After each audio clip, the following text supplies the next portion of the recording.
From the banks of Dewey Lake, it's the Dewey Pod Monster.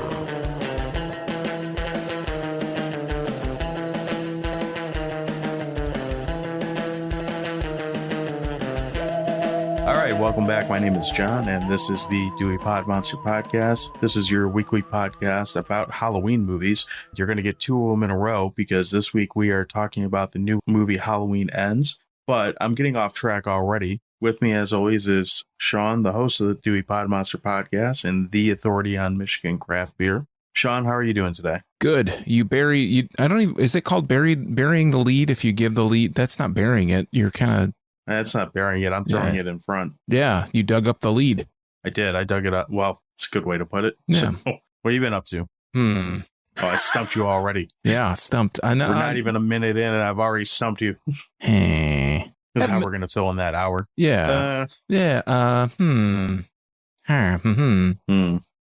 our best Jeff Goldblum impersonation. Well, you see, yes, well, now that I'm back and been at apartments.com. So this week, we were just talking about movies that are an hour and a half long that don't have an hour and a half worth of content. I will watch any Jeff Goldblum movie that is an hour and a half long with an hour and a half of Jeff Goldblum hemming and hawing, and that's all it is. Jeff Goldbluming it up.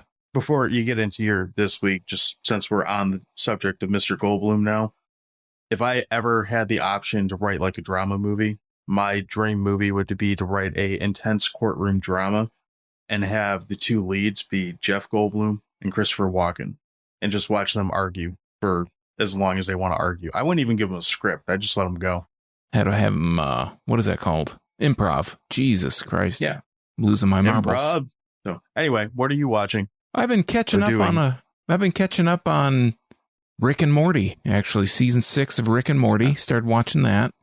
Still watching 6 seasons of that? Yeah, still watching Atlanta. The thing with Rick and Morty, especially this season, I know people that watch Rick and Morty that I don't consider to be very smart. And the concepts that they get into on Rick and Morty can be very multi-level, multifaceted. They talk about things and they're so buried, but they use references, pop culture references, current ones, old ones. It kind of, not like Family Guy, how Family Guy that's all it is pop culture references. But they use not only like sci-fi references or physics, like theories, time travel, paradoxes, all that kind of stuff. And I think to myself, for the people that I know that watch this, that, like I said, I don't think they're really all that smart. I wonder what level this resonates with them. Do they just see it for face value, or do they see all the sub levels of all this context that they're talking about? I don't think that they do. I think it's like, he said dick, he said balls, So but it's kind of like the Big Bang Theory concept where we say something smart and add a laugh track and therefore it's funny. Well, there's no laugh track in Rick and Morty, but I think you hit on something. For the same people that I know that like Rick and Morty really love Big Bang Theory, and I cannot stand Big Bang Theory. So maybe you're onto something with that. There's no comedy in Big Bang Theory. It's just, like I said, it's the joke. And since this is an audio platform for the time being, I'm using the air quotes. The joke is that someone said something smart, and because we don't know what the fuck they're talking about, we're supposed to laugh at it. I would love to have an auditor that actually knows stuff about physics to watch the show. And I'm sure this has been done, but to evaluate and audit the things that they say and say how off base it is. I used to actually watch Big Bang Theory for the first couple seasons until they did a World of Warcraft episode, and they were going to another player's house to confront him about the items that he stole from another one of the characters. And that's just so wrong on multi levels. It's kind of like the South Park World of Warcraft, but South Park is consistently funny, or at least they were at the time. So I can kind of put up with them being a little inaccurate. But when a show that's really not very funny ever talks about something that you know about and they totally get it wrong, that's where I draw the line. That's where the line in the sand comes. But yeah, other than that, I've been watching Atlanta, kind of keeping up with that. And I watched the Barney documentary, or the 2-part documentary on Peacock called I Love You, You Hate Me. And I understand you've seen that as well. Do you want to talk about it for just a minute or two? Yeah, let's get that out of the way, because that's, again, as we mentioned, things with content and whatnot. Yeah. So we hit on this in I think we hinted this on the Cobra Kai episode, which isn't even out yet. So you're going to get these in really screwed up order. Yeah. Talk about paradoxes. Yeah. So, unless you're time travel, I guess you could go back and listen to that first and in the future. That's the thing. Short version of this is that Peacock decided to release a documentary on the TV show Barney called I Love You, You Hate Me. If anyone is unfamiliar with Barney, Barney is a big purple dinosaur that was a kid's show in the, what did they say? It was the 2000s. It was right around the 90s. time, or it was the mid 90s and early to 2000s. late 90s. Yeah, through 2012 or something. I gotta say, I was kind of disappointed with this documentary. I was hoping for a lot more debaucherous behavior out of Barney specifically. Not Barney the character, but Barney the actors within the character. I didn't get a whole lot out of it for me. Yeah, same. I mean, I think we talked about this. We both went to Brew Detroit this weekend for Depth Day, or past weekend, and we talked about it in the car ride. I think if I'm understanding or if I'm remembering correctly, you thought kind of some of the filler information was more about like the early beginnings of Barney, where I thought it was a little bit more. Well, I think we both agreed after that it was kind of more about the feud with the San Diego chicken and stuff like that, which I thought was just ridiculous and didn't need to be done. But they teased so much of this, some really dark thing that happens in the Barney kind of family, like between the act, somebody does porn, or Barney puts, hides drugs in his tail and all, he's a pedophile, and there's like this ring of Satanists. It's a good hiding spot for drugs. Yeah. Barney's tail. Exactly. Yeah. And it was just, I don't know. I don't want to get into it. I don't want to spoil it in case anybody's like a big Barney fanatic that's listening to this. The whole 15 people that listen to this, if they're somebody out there is a big Barney fanatic, I don't want to spoil it for you. But I mean, there are problems in the Barney family, but it's just so they got to try and capture that like true crime grit or something. So they try and go that direction. There's not really a whole lot there. And the way that they present it is like there's some real heinous act that happens. And while it's not anything that I would do, or I hope that you would think would be okay to do, but right. in the end, long and short of it, it's really just kind of deflating. It's like they pump this balloon up really big and they just let all the air out at the end, and there's no real bang. Yeah. I kind of wonder. So I know both of us kind of lived through the height of Barney hatred and the fall of Barney too. Both of us would have been well past the point of being like 3-year-olds when that was coming around. I wonder if someone stumbled on that documentary as like, I don't know, like a 20-year-old or something like that, if they maybe didn't know as much of the unnecessary hatred that just looks really bad in retrospect. It's like watching the Woodstock 94 documentary, except not as satisfying, I guess. Yeah, there's just not nearly as much that happened in the Barney saga as the Woodstock saga. So it's, yeah, I could see what you're saying. It's like reading Twitter for 15 minutes is basically what you get out of this Barney documentary. Pretty much. Like this could be a Wikipedia article and you could get through it and you wouldn't have to read it. You wouldn't have to watch this at all. Yeah, you could have a couple 30-second clips of people, blowing the brains out of a stuffed animal and call it a which day. they reused and reused and reused about 50 times. Right. So that's Barney. What were you up to? The sad part of that is the adult part of me was like, I wonder where those bullets ended up after they just destroyed the stuffed animal. Yeah, I kind of thought about that too. Where did those go? There's a guy who shoots a Barney stuffed animal into it like a stovetop, like just a junky stovetop that's like out in the woods. Like, they're kind of lucky that didn't ricochet and maybe hit them. Oh, and that, or, they show like a guy shooting a Barney like point blank gun to the head of this stuffed animal. Okay, so that bullet's going to go forward, and it's not just going to stop at the stuffed animal. It's going to presumably either hit something and slow down. Like, imagine being just sitting in your home and someone shoots your window out at best because they were pissed off at a Barney stuffed animal. These days, I could imagine that. Yeah. Well, I could imagine it too, but I prefer not to. So what did I watch this week? So I watched Barney, as we mentioned. Past that, I kind of spent most of the week just kind of running up to the big drop on Friday, which was like I said, the topic of this show, Halloween Ends.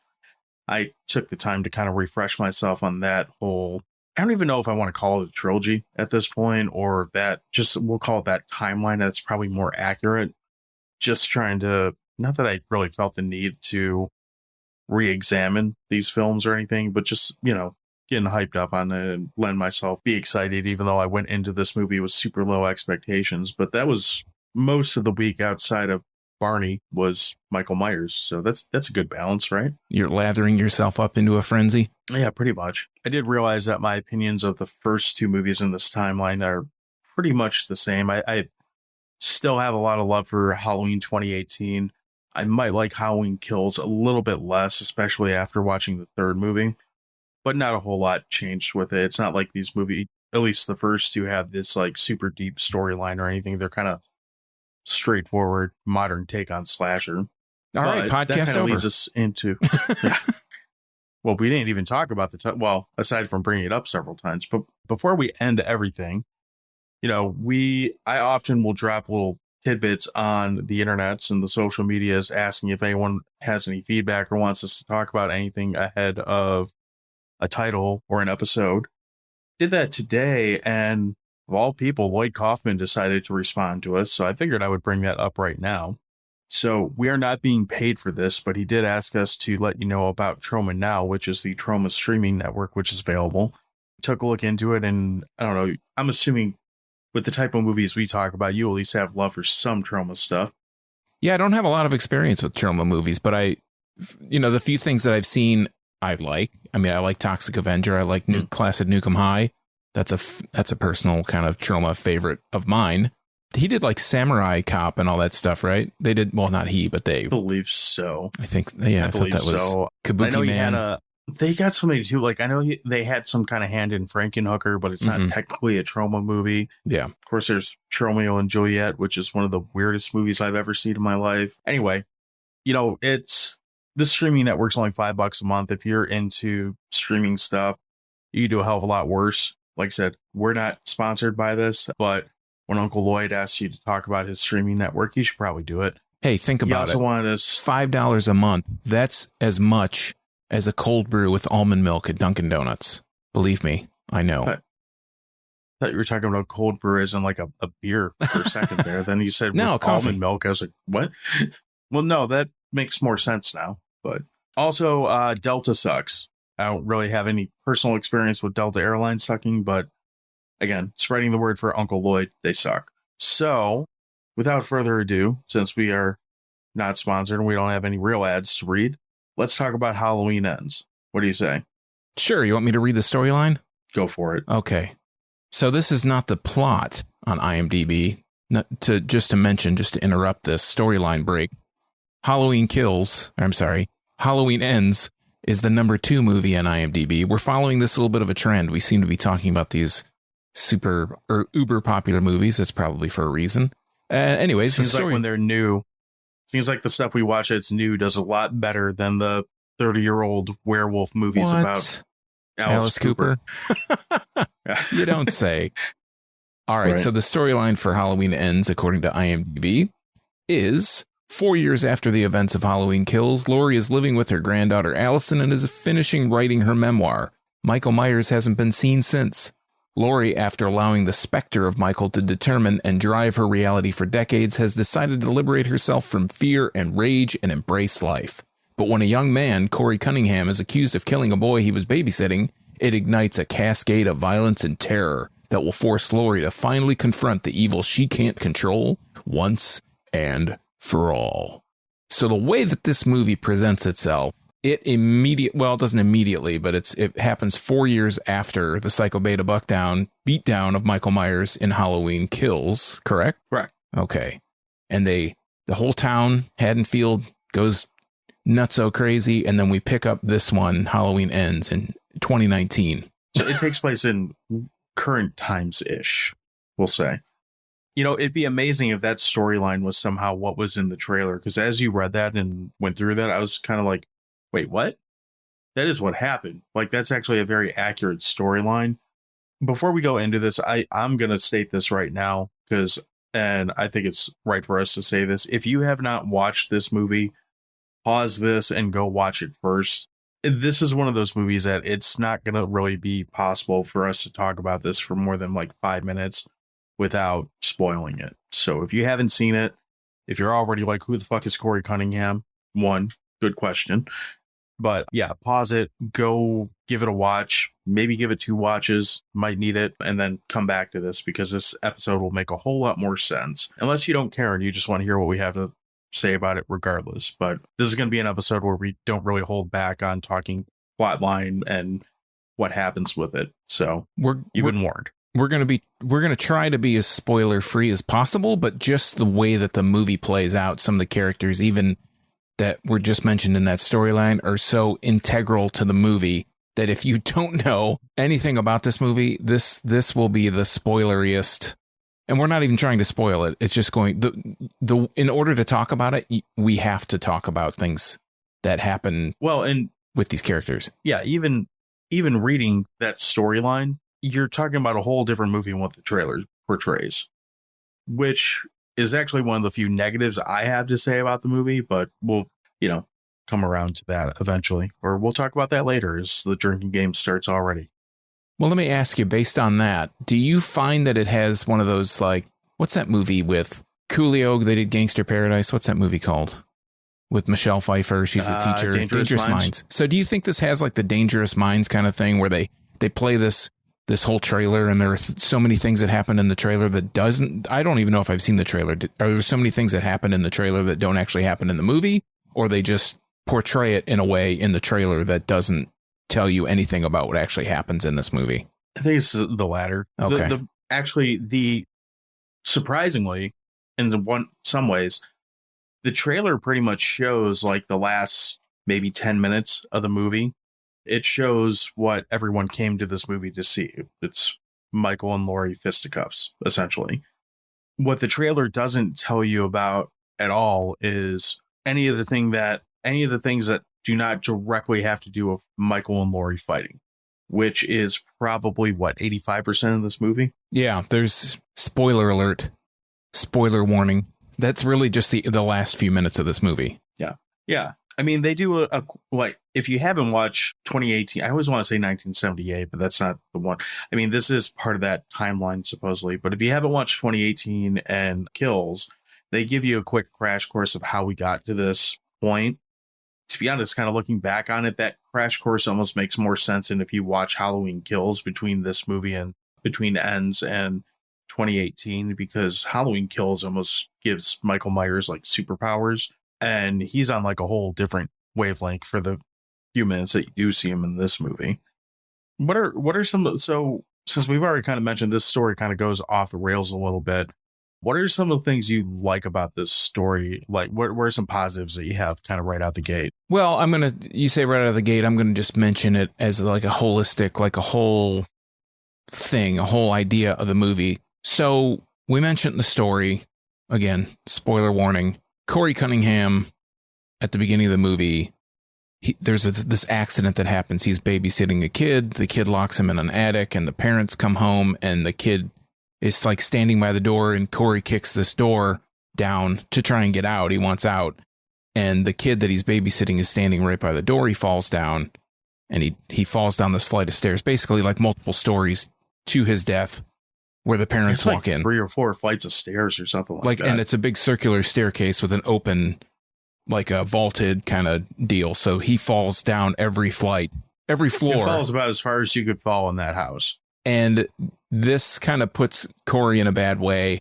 One of the things that I really liked and I thought was unique and different, especially for a Halloween movie, is that, again, spoiler alert, I hate to give this away, but it's a part that I really enjoyed, is that Corey becomes, actually, I would probably say Michael becomes Corey's partner in crime more so than Corey becomes Michael's partner in crime. It has this whole, it turns the whole Halloween kind of formula totally on its head, where Corey and Michael work together. And I like the fact that Michael is at the beginning. Well, when you see him in this movie, I don't want to say at the beginning, but when you see him in this movie, you expect him to be this, you've built this mythos. You expect him to be Michael Myers. This super menacing, like, indestructible, unstoppable killing machine. And at the beginning of the movie, he is this husk. He's like not a threat. I mean, he's a threat, but he's nowhere near. He's hiding out in the sewer, and you assume that it's been for the 4 years that he's been missing in Haddonfield, that he hasn't been, having his reign of terror. And that kind of directly relates into him just getting stomped by the townspeople in kills. So I like that kind of idea that he's somewhat vulnerable. You know, he's not this, as soon as you see him, he's on a rampage and he cannot be stopped. I mean, how many Halloween movies have there been so far? This is the 13th, I believe. And how many movies? I would say off the top of my head, 11 of those movies are probably situations where Michael is just like, okay, he shows up and now he's killing people. Like, you know that he's going to be the thing that's threatening everyone. I think the only one that I can think of besides this one off the top of my head would be 3, Season of the Witch, because he's not in it. So that would be the only reason I'd say that. You can make the argument that 1978 isn't like that. That's true. That's okay. Most of that movie is him stalking more than him killing. Yeah, that's true. But if you said 11, that's still so okay. Either way, the majority, it's a lot, is him. Yeah, the vast majority. Yeah, so I agree with you. I actually, one of the things I really liked about this movie for me is that really for the first time since Halloween 3, whenever I watched that one, I didn't know what the hell was going to happen in this movie. Yeah. I went into this movie, I had already told you this, but I went into this movie with about as low expectations as you could expect. Kind of figuring, well, whatever happens, I'm not going to be disappointed. You know, it's a movie that was so built up that, you know, everyone's got their own idea in their head of what they want to see happen. And I figured whatever that was probably wasn't going to be it. I just kind of wanted to be entertained. What I got was a movie that not only kind of took the time to develop characters, which hasn't been done well in a Halloween movie, arguably since 1978. Well, Halloween 3 aside, the movies with Michael Myers in Halloween 3 is kind of its own. I think we're going to have more Halloween 3 comparisons kind of through this conversation, but the ones with Michael in it has about as much development as any of them minus the original, which is kind of cool to see. There's little things that are stylistically different in this that I really enjoyed. Like, you know, you still have the John Carpenter soundtrack, which a John Carpenter score is always in this kind of movie a bonus. Like, that's never a bad thing. But I thoroughly loved the use of actual songs in this and how it kind of gave a different vibe to the movie all around. Through this movie, you get a Dead Kennedy song, you get a song from the Cramps in this. The opening track, which we'll clip in at some point in this, is something I had to look up because I was like, I don't know what the hell this is, but it's got kind of a rad, like, rockabilly sound to it, which just really worked for this movie. And it kind of lends to the idea that in some ways, Haddonfield has moved on, but in some ways, because of what's happened with Michael Myers, they're also kind of stuck in neutral. It's got this weird vibe for a town to it. And it almost depends on which unimportant character, I guess, or kind of like bit part character you run into. You kind of see the whole deck of cards almost in the lead up to really getting development of Corey as much as anyone else in it. When it comes to Corey, the first time that I watched it, and I did watch this twice to try to get a better feel for this movie, which I'm actually really glad I did because I think it was better the second time around, kind of knowing what you're looking for. The first time I watched it, Corey kind of came off to me as like almost just this roller coaster of a character. He goes from being this like super, like, seems like a well-rounded kid to being this just like broken like puppy dog to being this like rabid, you know, animal over the course of, what does this take place, like a week maybe in this couple days? A couple days. Yeah, I would say a couple days max. I don't want to go as far as to say they made the whole thing believable with Corey because it's a horror movie. I don't think it's supposed to be believable, but they made it work in a way that, at least for me, was intriguing and kind of led to what probably will end up being whatever the next timeline or leg of this franchise is going to be. I think whatever happened with Corey, between Corey and Michael Myers, is going to be a big part of that going into whatever is next. That's the part where, when I talked about a little bit earlier, the thing I liked, when Michael first encounters Corey, or maybe vice versa, Michael grabs Corey when he's on his way out of the sewer. He gets assaulted by these teens, these high school teens that everybody, he has a reputation in the town for being this kid killer. Like, he did this thing on purpose, and he got off with just a couple of years for manslaughter. So these kids kind of toss him over this bridge, or off of this bridge. and he lands, and you kind of see somebody drag him into the sewer. Well, when he wakes up or when he comes to, he tries to stumble his way out of the sewer, and Michael grabs him. And when Michael grabs him, there's this exchange. You see this kind of flashback of all these events in Corey in the past year and a half or 3 years or whatever, that between the time that this kid dies and the time that Corey encounters Michael. And Michael must see something in his eyes or something about him. He sees some part of himself in Corey. And they flash these ideas, and that's kind of like Corey at that point, it corrupts him in some way where he starts to become, like you said, kind of this well-rounded, meek, soft-spoken kind of kid. And then he's already like an adult. I mean, he's in his senior year of high school or 21. something. Yeah. No, they say he's 21. That's he's right. He's thinking of going to college, and when they try to get him to buy beer, that's how the kids start picking on him. Well, that's after. I'm talking about when he's babysitting. He's thinking about earning more money to go away to college. But so that corrupts him from this kid that we see at the very beginning of the movie, this meek, kind of mild-mannered, well-rounded kid like you mentioned. Then this encounter with the high school kids that try to kill him, and then Michael encounters him, and that's when Corey changes more from being this meek, quiet kid to then he meets Laurie Stroud, a.k.a. Jamie Lee Curtis's granddaughter, Allison. Allison, I think. So he meets Allison, and then they start to hit this little romance. Well, Laurie introduces him That's true. to Allison. Yeah. Well, they kind of get together. They strike this kind of chord because, I don't know, they think each other cute. I don't really know like what the magnetism is between these two people, but there is some here.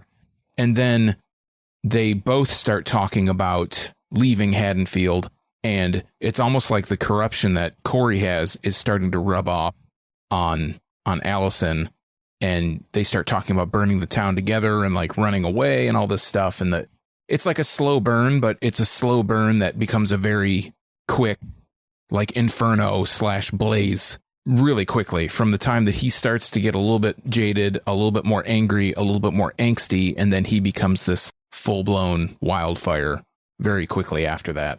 It's like the anger that he feels starts to feed him into more of a scary person.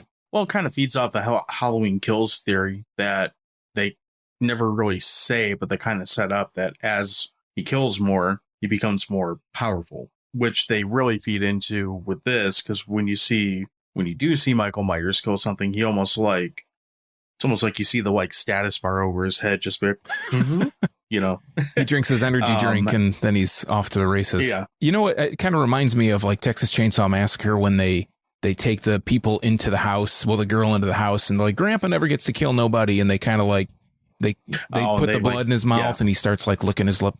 He starts licking his lips, and then he gets like energized. It's kind of the same kind of idea, or that's how I kind of took it. I mean, Michael's still got a little more energy than Grandpa in TCM, but yeah. Did you think that Corey, because I've seen a couple people say this, and I didn't really notice it the first time, but on the second time, I was kind of looking for him, like, kind of. Do you think they picked Corey because he kind of looks like Tony Moran when he was 21? I don't know. I wouldn't have never picked that out. See, I didn't either, but there's a couple, and maybe it's just how they shot it, but I almost wonder if like, it would kind of make sense if Michael is just this like brainless killing machine, which I never really got that impression, but if that's what they're trying to imply, if they made him physically look like him, or if that's what they were going for, I guess that could be like a more dumbed down approach to why Michael didn't kill him. Is he just, I had mentioned he looked in his eyes and was like looking in a mirror type thing. Yeah. When we were talking about before, maybe he like literally thought he was looking in a mirror. He's like, oh, this dude looks like me. Don't want to damage the goods and put him down. That wouldn't explain any of the other supernatural type shit that happens, but. And I feel like this movie almost has a little bit, it definitely takes a step back from that supernatural thing that Kills did. But I feel like it's almost a little bit more grounded in, somewhat reality. I mean, you watch him when Corey starts killing, like you watch the wounds on him, like actually heal up like in front of your eyes as he's killing, like when he has that dude in like by the pool and he's wearing the clown mask or whatever. The scarecrow. He's got or scarecrow. It looks like a clown, whatever. When he's, picking at him with the corkscrew, and she slams his hand in the door when he goes after her. He unwraps the bandage, and you actually just watch the big gash on his hand just disappear. So it is like, I mean, that's the most obvious example of it, other than, like I said, Michael Myers' health bar going up when he kills something. But there is definitely that showing like there's some kind of like power being gained by whatever they're doing, I guess. And obviously, like, as his mean streak progresses, I don't know if it's just supposed to imply that he's getting better at it or that he's getting stronger, but he certainly becomes a lot more capable of turning things into piles of mush, I guess we could say.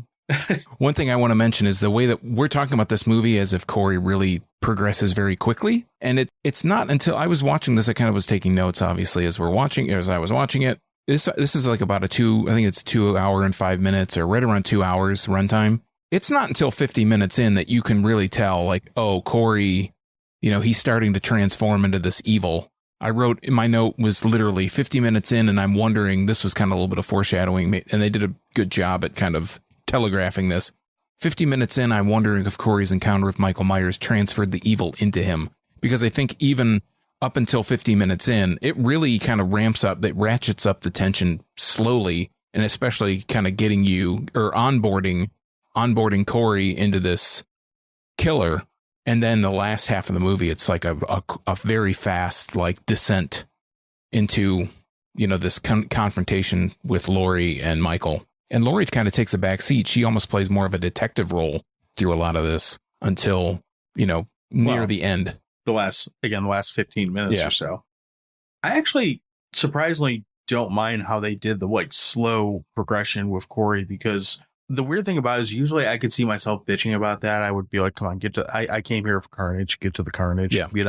I didn't feel that when I was like, I couldn't turn away from it. I wasn't like, it kept me engaged in it enough. It can be like, I did find myself saying, like, where the hell are they going with this? Probably several times, but never to the point where I was like annoyed with it. More like, okay, I'm curious. Let's see where this goes. It's funny because, like I said, his character arc is very much so like a valley, a peak, a valley. It's kind of where he goes. He goes up way high and just falls off a cliff, almost literally. You mentioned that Laurie's kind of in the back seat with this, and in a lot of this movie, and that's kind of true. It's kind of a weird way to send her out. One thing I did want to say, we've touched on this a couple times, that all, like, they're talking about Corey and Allison are talking about leaving Haddonfield, and you find Laurie in this movie. She's bought a house and she's trying to finally move on from the 40 years of all this shit that she's dealt with. Why the fuck would you buy a house in Haddonfield? Why won't you go to Maui, or why don't you go to, like, anywhere other than Haddonfield? She doesn't want them to think that they've run her out of town. She wants to, she's trying to reclaim Haddonfield as this good town that's been terrorized by this insane, indestructible man for the past 40 years. Yeah, I don't know. It seems like, Allison mentions it because Corey's like, well, why don't we leave? And at first she says, well, this is my home. This is all I know. I have a lot of memories here, but it seems like not good ones. Yeah. All the memories of your mother being killed, and, all this crazy stuff that's happened, and the town's being terrorized, and everybody blames your grandmother for everything bad that happens here. It's just kind of like a ridiculous thought. Well, and for Corey, like, I don't know, like, lower thought for him. So again, this is never explained or anything like that. So I guess there could be like a court order that he can't leave town. Sure. But I would think if you were like 18 to 20 and you got away with something like that, not got away with because, he's not guilty, but if you had something like that happen and you were spending your life being called a child killer and all this shit, wouldn't you be like, you know what, I'm gonna get the fuck out of this town, maybe move somewhere that doesn't have the internet or not much of the internet, and kind of try to start over so I'm not called like a child murderer everywhere that I go? Yeah, if you just went someplace and laid low for a few years, yeah, no one would even know. I mean, when you try to apply for a job, obviously, and maybe that's what it is. He has a job at the junkyard, at his stepfather's junkyard, and that's the only job he can get because of his record. So maybe that's what's keeping him there. I don't really know. Look, if Pete Davidson can get a job selling Taco Bell, then he can get a job, cleaning up garbage in, I don't know, Tuscaloosa or something with the other convicts. Tuscaloosa, home of the convict. I think that's their town mascot, actually. Tuscaloosa convicts. Anyway, yeah, with Laurie's interesting in this because this movie does, with the exception of maybe H2O, it does kind of ground her character more. Like, her character makes sense in this movie. You kind of look at, as much as I like Halloween 2018, the idea of her just like bunkering down for 40 fucking years, just knowing that this guy's going to break out and still be like a superpowered, maniac, kind of feels far-fetched. And again, the easy answer to that also would have been like, well, fucking leave Haddonfield. At least make them have to take a hike to get to you. Something like that. So the idea of her trying to move on and, it makes sense for her to try to write a book about all the shit that she went through, because that's what you do when you survive terrible things. You write a book. Yeah. Profit from it. Yeah. Where she's at with like where they're portraying her makes sense. But when it all starts kind of bubbling back up and she just turns into crazy grandma being like, oh, he's got the evil in him, that part gets a little far-fetched for me. Yeah, it's like she can sense. Well, I mean, she's been around Michael so much. She can would sense be the town expert. Yeah, she'd be the subject matter expert on psycho killers for your town. If you haven't figured out based off this conversation, basically what's going on here is eventually Corey starts dressing like cosplaying as Michael Myers, and kind of I don't want to say this movie has like 4 acts, and this would probably be act 3 of 4 out of it, because you have the very start, you have him going from being like, broken to being like a different kind of broken, then where he goes off the rails, and then you have the last 15 minutes, which is what was advertised in the film. His little spree of homicidal vengeance, I guess, that's where I kind of started feeling like, okay, are they going to take this in like a Friday the 13th part 5 type route and just kind of pass the torch on from one Michael Myers to the next? Which, truthfully, the way they were playing it, I was like, I wouldn't be pissed about that, because they call this movie Halloween Ends, but I don't think anyone in the world thinks that this is going to be the last Halloween movie. Like, they got to find some way to leave some kind of thread open to move this to whatever they're going to do next. I still think they could kind of come back around and just give Michael Myers like a break for a decade and do a couple, Silver Shamrock movies or something like that. But they didn't really leave that open either, or hint at that so much. His little spree though was, I wouldn't go as far. It kind of felt like watching an experienced Michael Myers, but having all the like superpowers of Michael Myers at the same time. Does it sound accurate? Yeah, the way that they portray this, like you said, he fights Michael, based on whatever, 2 maniacs fighting each other, and he actually puts Michael down for a while, takes the mask, and starts adopting the persona of Michael. Like you said, when I was watching this, I really thought like, oh, okay, well, maybe, like you said, maybe this is the way that they're going to pass the torch, that Corey's going to become the next Michael. We've got this whole kind of, I don't know, framework of becoming a maniac. He goes and he starts to extract vengeance on the kids that hurt him. Initially, they push him around because he won't buy them beer. They throw him over the bridge. Michael kind of adopts him as his, I don't know, surrogate child or whatnot, or henchman or whatever, his teammate. We did miss a golden opportunity for him to be wearing the Michael Myers mask on his little motor scooter with the actual Michael Myers behind him, just like king of the world, riding bitch. Yeah, right. And then he starts to go after all these people that have wronged him, and the thing that I thought about when that was happening was, I don't know what the lesson is. Like, I don't know what they're trying to teach you, but it's almost like a morality play. All these people that pick on the kid, like pick on the weird kid, are the ones that are being punished. Like all these high school students that picked on Corey whenever they saw him, they would, the leader of the kids was this rich kid. He had to go to the junkyard because his tires got slashed by Corey. He has all his friends, pick on him. That's quite the title, the leader of the kids. The leader of the kids. There's the one girl that she's kind of like, no, don't pick on him. Hey, leave him alone. She gets the worst of it. I think she actually probably does get the worst of it. Because the one with the blowtorch gets the worst of it. Yeah. I forget what that kid's name is. I don't remember which one that is. I have to look at his picture. Yeah, he was the rich kid, whatever his name is. Was he the leader of the kids? Was that him? Terry. Yeah, he's Terry. Okay. He gets a blowtorch directly in the mouth, and the girl whose name is Margot, she gets the worst of it. I mean, she gets trapped under the car and gets stomped out. Oh yeah. Okay. The stepfather gets it because of, he's just wrong place at the Wrong place, wrong time. But it does lead into a prime opportunity, really, for Corey to take over the Michael Myers role. But I feel like this movie had been so pushed and so heavily advertised as being the standoff between Laurie and Michael. There's going to be this bitter battle to the end. And I feel like a lot of the criticism that is being put at this movie is really because you were sold it was going to be this 2-hour epic of Laurie and Michael Myers. This is going to be the end of Michael Myers. They're going to fight to the death, or the end of one of them. I'm sure the bad guy wins all the time. That's how these work, right? The bad guy never gets sent away down the river. And I feel like you didn't really get that in this movie. I was satisfied with the movie as a whole, but I could see people being very disappointed, being, again, sold this bill of goods between these two people fighting throughout the entire movie, maybe like ticky-tack here and there.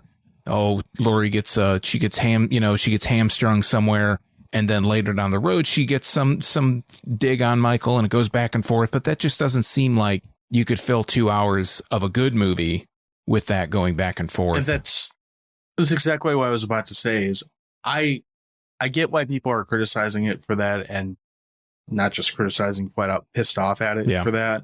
But I don't think this isn't Godzilla versus King Kong, which even that was only about 10 minutes of them fighting. I don't think that if you filled this whole movie just with another, even an hour and a half of here comes Michael and he kills half the town, and then Laurie punches him in the face again, and that's the end of it.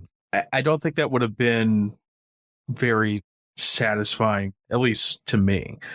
For me, the way they did end this movie, I was fine with. When you finally get to Laurie versus Michael round, whatever, at this point, when you finally get to that, like, it's relatively short, it's relatively concise and to the point. Most of the big moments in their fight at the end, they are in the trailer. I mean, aside from the actual effects, like being the blood and the gore and whatnot, you're seeing most of the blows before that in the actual trailer. So I don't feel like us talking about that really spoils too much unless you just expected more, in which case we've probably already ruined that for you. I do like that I had mixed feelings about the real end of this movie, because I was like, it's one of those like far-fetched, like it is a movie, but it's one of those far-fetched movie things where it's like, presumably it's the middle of the night and they're like, this isn't how the law works, and the fucking sheriff's like, it is tonight. Do they just like wake up the whole town to parade and go throw this guy into a trash compactor or whatever? Yeah, I thought it was really funny that they kind of, the law doesn't matter anymore. We're just going to parade this dead body around, or I guess you're thinking it's a dead body. I mean, right. Like it's some kind of deer. I thought he was going to get up. Like I swear, I thought when they untied one of those hands, I thought he was going to just grab someone and they were going to have to go at him all over again. Yeah, they parade Michael around like a deer hunter shot a, I don't know, 14-point buck. Is that even a thing? A 14-point buck on the top of the roof of the car, and they're driving it through the town. This parade of cars start joining in the conga line to the dump. It was just kind of like, okay, right. All right. I mean, it was kind of silly, but we've seen anything you could think of, and any manner of someone being murdered has happened in this whole, series, Halloween in general, not just this last few movies, but it's happened. So I guess it's not really that far fetched. The guy has teleported, for Christ's sake, in half a dozen instances. So I guess we shouldn't be surprised that the townspeople aren't equally surprised when a dead body's being just. Why didn't they just chain it to the back of the car and just drag it down the street? I mean, then they wouldn't have had enough to throw into the grinder thing that they did. But what I liked about it was that, saying this with a grain of salt, because I've already watched this character get its head chopped off with an axe and show up like a year later to fight Busta Rhymes. This movie is about as definitive as an end as you can give Michael Myers. If there's a way to come back from that, you're just totally going off like the deep end of making shit up. And that's fine, because again, that's really what the anything. I mean, again, I'm a Friday the 13th fan. I can't really bitch about reanimating, maniac killers in one series and then be okay with it to that extent in another. So whatever if that's what they decide to do, I'm probably going to be like, oh, that's dumb, but all right. I almost feel like they foreshadowed what was going to happen to Michael. There was a scene at the beginning when they're in the junkyard, because I'm assuming they're going to the same junkyard that Corey's stepfather owned, which I didn't even know it was his stepfather. I had to actually read the Wikipedia article about that to realize who this character was, the fat guy that gives Corey the job after his little prison stint. I didn't realize it was a stepfather. I thought he was an actual, I don't know. I knew he lived with him and his crazy mom, stepmother, parental figure. Yeah. And of some sort. But they show like this kind of dolly shot or a drone shot or something of the trash compactor or the junkyard, like the car shredder machine, whatever that's called. That's a trash compactor. They show it kind of in action. I'm like, that's going to come into play at some point.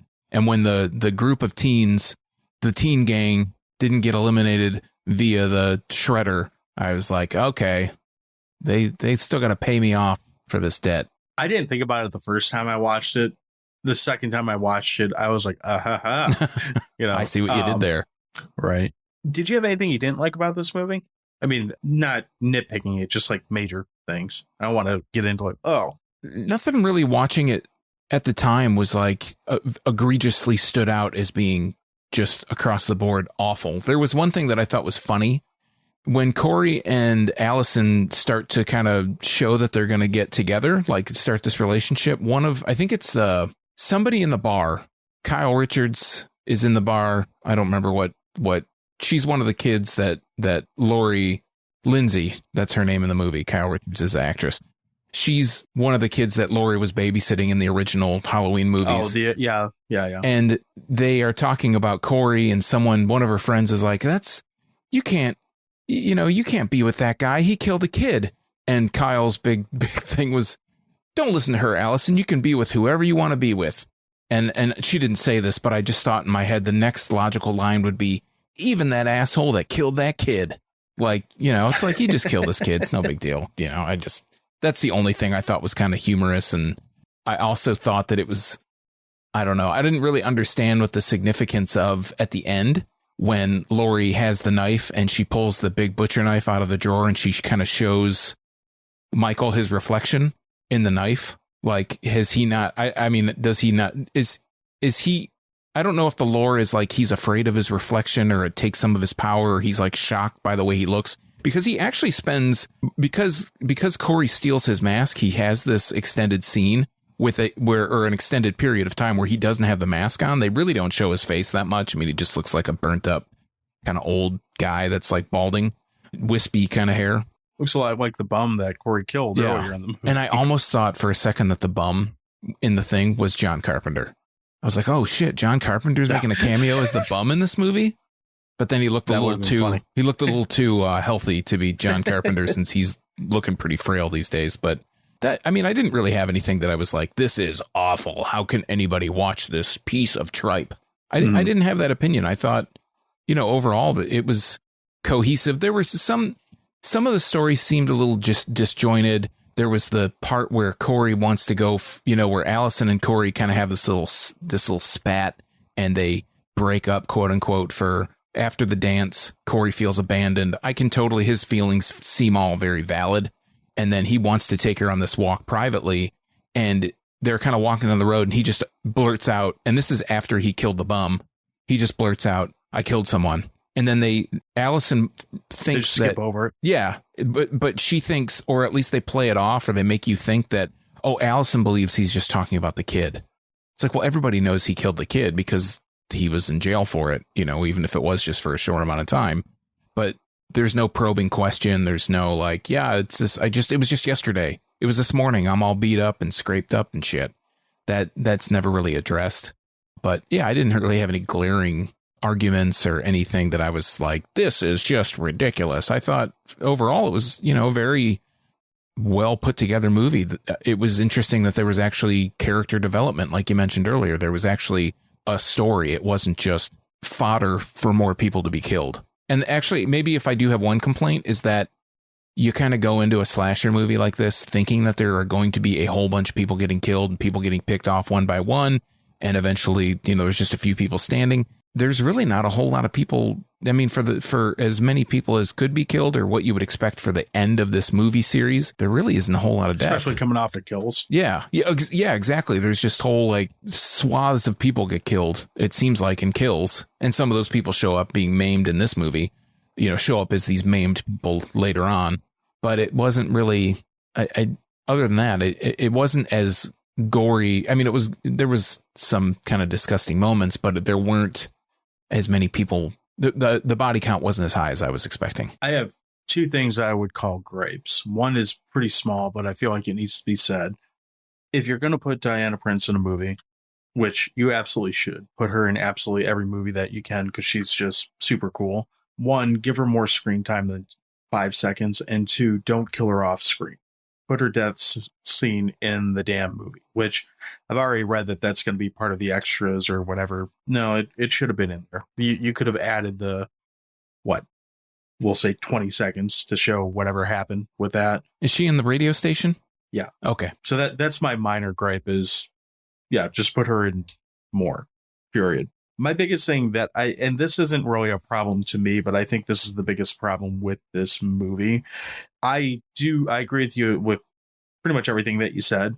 And I do find this to be a really good movie. Where I think it fails is that it's a really good movie, but it's a really weird movie to end what is supposedly a trilogy series. I mean, especially having watched all three of these movies within the last week, I would have personally been more okay with just making 2018 and having Michael in the basement burning up and saying that's where Halloween ends. That's the end. And whatever happens after this is just, hoopla for whatever.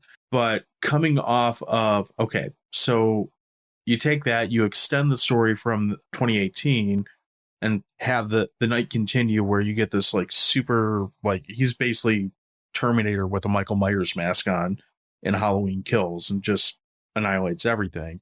And then you leave it with him walking off into the sunrise, I guess, to supposedly end this timeline. And I say timeline because I like I said, I don't think anyone who watches horror movies thinks this is going to be the last time we see this franchise. Might be the last time we see it with Laurie, but I doubt it's the last time we see it with Michael Myers or something that relates to 1978 in one way or another. If you were looking at like a story arc from 2018 to the end of this movie goes off the rails in that sense. It does not feel like a cohesive story if you're looking at a chapter 1, chapter 2, chapter 3. The difference is that if you're looking at it as its own chapter, its own movie, I think it's great like that. It parallels the first three movies in the original series. I mean, it's, you had Halloween 1978, which was clearly the strongest of them, but it didn't have the high body count. It did more of the suspense, blah, blah, blah. The second movie came out and they wanted to compete with the booming slasher industry. So they upped the body count, they upped the gore, they upped the craziness. It's pretty much what happened in Kills. They weren't really competing with anything at that point, but they kind of followed the same thing. And then you get the third movie where they were just like, all right, let's throw some shit at the wall and see what happens. Obviously, that's kind of oversimplifying it, but it's the most off the storyline story that you get really since Season of the Witch. Like I said, for me, it works, but if you were expecting it to tie off everything and like answer all whatever questions you might have had from the last two, I don't know that it really does that. So you're giving me the face like we're ready to start talking hot dogs here? Yes, I'm ready to start talking hot dogs. All right, so with that in mind, let's start wrapping this up. We've been going on for this about a minute. Sean, do you want to give your hot dog rating on this one? Yeah, I can give my hot dogs. I think I'm going to be pretty short and sweet. I would give this 7 hot dogs out of 11 bum killings. I didn't go into this movie with any expectation. I'm not like a super fan of Halloween. I'm just kind of like a passive fan. Like I've watched, I haven't even watched all of them. So I'm just kind of like, I was going to say, I think I'm the bigger Halloween fan than you are in this. And I just kind of watch a lot of things just at face value. You know what I mean? Like, oh, okay, the new one's coming out. We want to talk about it. I'll watch it. I watched Kills. That was something that I wanted to watch because it was something that came out and it was new and it sounded interesting. So, yeah, like I said, 7 out of 11. I like that this movie kind of, and I mentioned it earlier, it breaks the formula a little bit of what I expect from a Halloween movie. I expect a Halloween movie to be wall-to-wall killing. I expect some survivors or some group of people to be picked off one by one. At the end, there will be one or two people. They will defeat the bad guy, and the bad guy will, he'll shrink away into the darkness somewhere, and they'll pop up somewhere down the line, however many years later. That's generally what I expect. This movie didn't do that. Sounds like a slasher movie. Yeah. And this movie didn't do that. It ramped up the tension. Like I said, we went 50 minutes before we really start to realize what happened in that encounter between Michael and Corey. Corey actually gets away. Michael lets him get away. You kind of see this communication, this little mind meld happen. I like that they built the tension up. I like that they changed the formula. Like I said, I like that they're at one point they're working in conjunction. It almost feels a little bit, this might be a little bit far-fetched, but it almost feels a little bit like original Scream, where there are like multiple people that are working together to get to the same goal. And this one, and I mentioned this to you when we talked off air about this, it feels like a movie. Like, this is filmed really well. The acting is really well done. It's actually cinematic. It's just a little bit out of the ordinary. It's not so like kill, not necessarily low budget, but it feels like an expensive movie that got made. I don't know what the budget is. I don't know how much this movie cost. I don't know how much was put into marketing, but it just has a polished film feel to the whole thing. And like you said, I have no illusion that this will be the last movie of the series, that we'll never see Michael Myers again. But I feel like with the storyline that they were going with, it's a nice way to kind of cap off this portion of the series. It's a $20 million budget. That's actually really impressive. I felt like it looked a lot more expensive than that. So for me, I would put this at 7 hot dogs out of 10 Michael Myers burnt up masks. I don't have a good bum, whatever you said. There is one major plot point that we didn't talk about in this that comes near the end of this movie. So we'll leave that for you if you've somehow made it through this without watching it.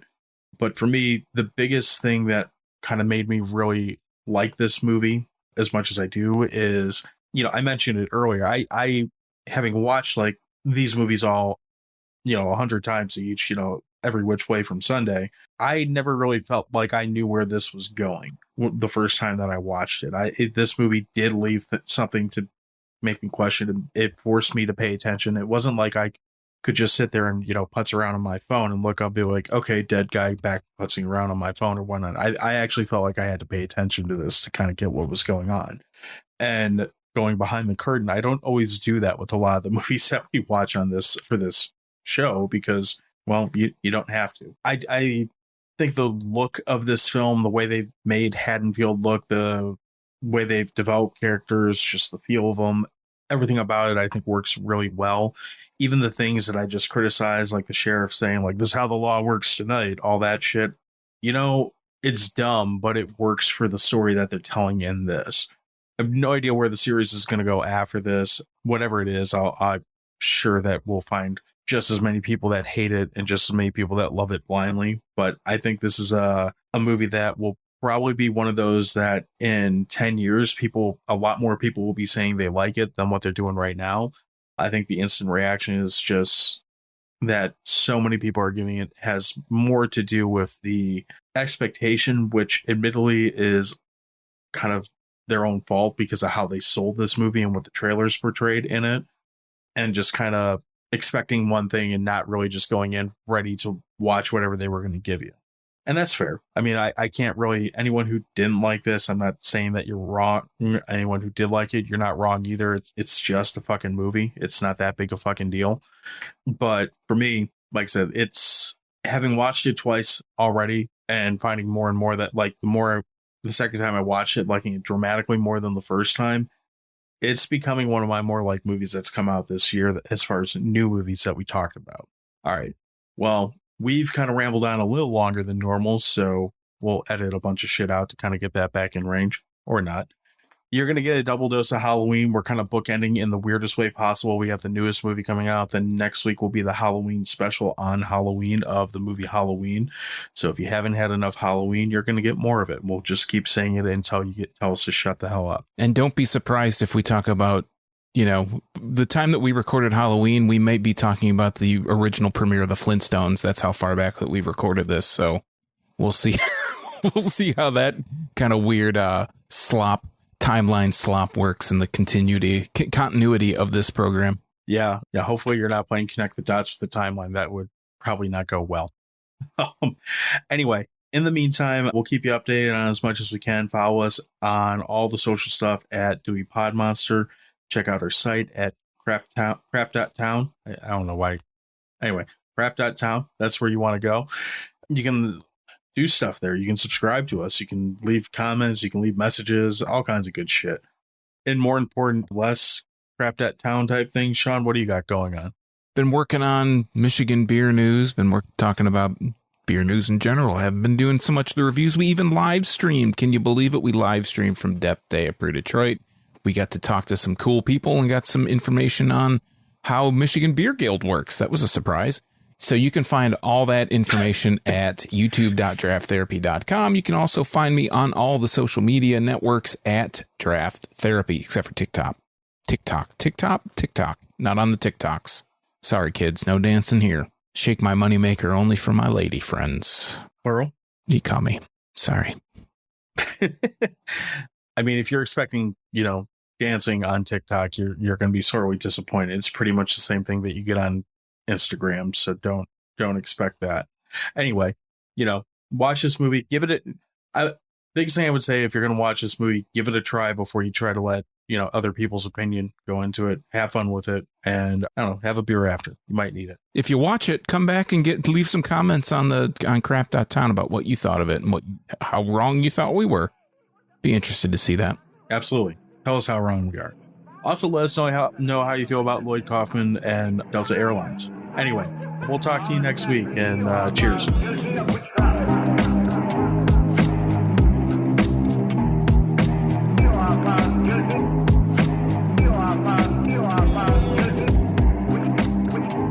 Go first, since I just rambled for a minute.